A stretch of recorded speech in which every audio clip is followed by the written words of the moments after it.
Alaikum wa rahmatullahi wa barakatuh. Welcome to my channel Learning Corner. This video is about Islamic months. What do we call them in Arabic? So let's start the video. Ahlan wa sahlan wa marhaba. Muharram. The first Islamic month we call it Muharram.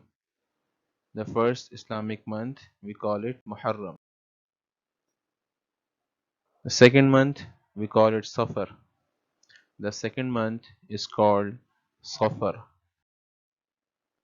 The third month is called Rabiul Awwal. The third month we call it Rabiul Awwal. The fourth month we call it Rabiul Thani. The fourth month is called Rabiul Thani. The fifth Islamic month is called Jumad al Ula. The fifth Islamic month is called Jumad al Ula. And this is the correct pronunciation, which is Jumad al Ula. The sixth Islamic month is Jumad al Thaniya. The sixth Islamic month is Jumad al Thaniya. The seventh Islamic month is Rajab.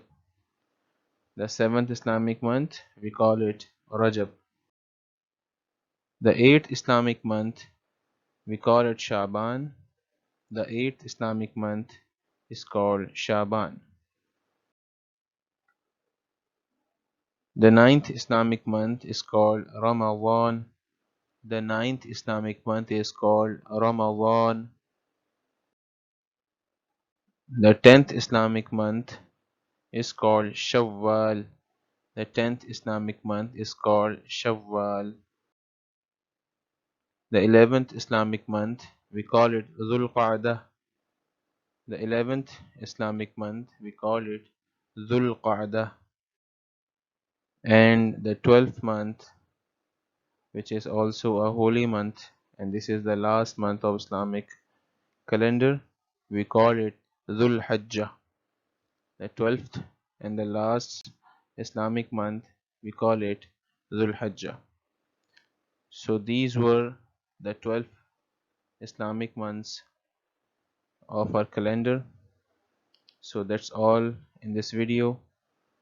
Let's meet in the next video. Until then, Assalamu alaikum wa rahmatullahi wa barakatuh.